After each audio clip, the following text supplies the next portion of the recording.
There's no doubt that there are many, many different ways of approaching the idea of support in singing. And I'm not going to deny for one moment that there are people whose approach to it I fundamentally disagree with, who are having really good careers and sometimes very long and successful careers.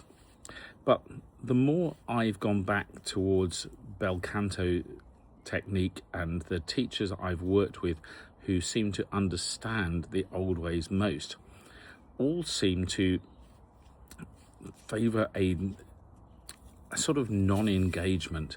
I was reading the very first chapter of this book I'm reading at the moment by E. Herbert Cesare, The Voice of the Mind, is a singing lesson from Beniamino Gigli, who was one of the great tenors of all time.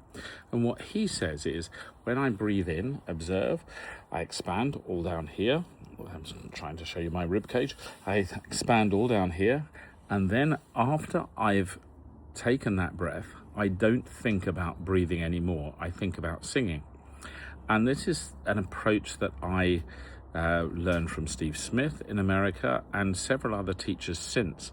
And it's, for me, it's really important because just going by Newton's law, any action has an equal and opposite reaction. And what I see for so many singers is this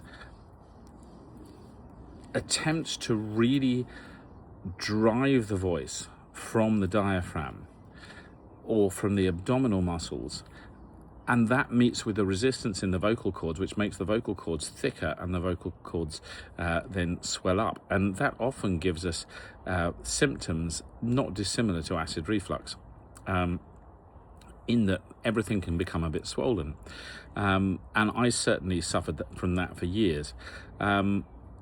And it's also linked to feeling that you've got to do too much to get over an orchestra or whatever.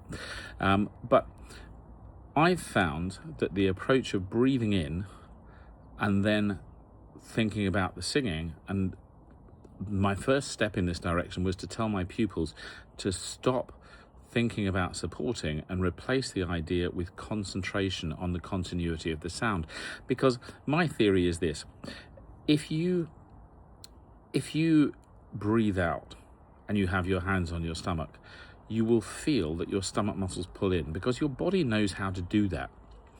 And if you start trying to tell it how to do it, then it goes a bit wrong, and we can often end up overblowing it. We often end up exaggerating things that we think we're trying to do well.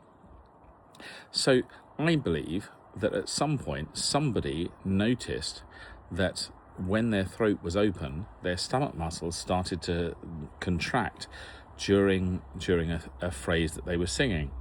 And in the way that many singers have, they turned it on its head and said, well, that must mean if I pull my stomach muscles in, my throat will stay open, which isn't necessarily the case. Very often your vocal cords will resist. They'll assume you're going to lift something, and they'll block.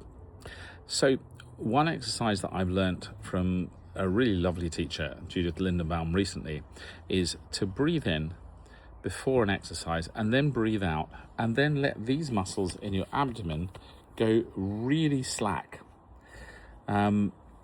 just for a moment, just before you sing, and then start to sing. And you will notice that they then engage, but they're engaging in the way that they need to let your voice do what you're thinking about doing up here. So if you're thinking about the space you want or the sound you want to make, then these muscles down here in your abdomen will respond, and around your back as well. They will all respond to what your body is trying to do. And you don't need to tell them how to do that. If I raise my hand in the air, I just think about my hand going up, and my hand goes up. I don't have to tell each muscle how to do it. And I honestly believe that if we all let our bodies do that, kept a really open, alert position in our posture, and we then aim for the sound that we want, then the abdominal muscles and the muscles that support your breathing will do the work for you without any problem at all.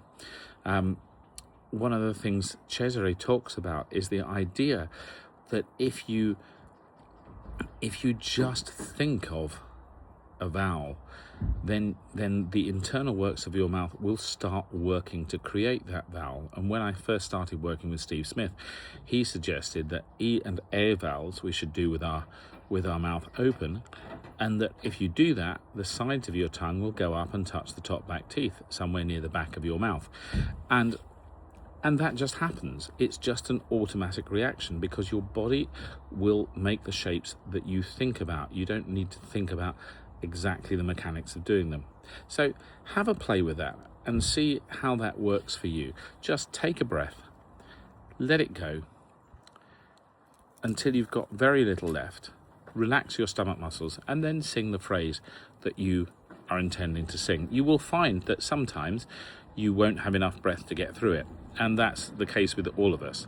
But you then start to get to the stage which Caruso was always looking for, according to his coach's book, always trying to find out how little breath he actually needed in order to get through a phrase. Okay, have some fun with that. Have a great weekend.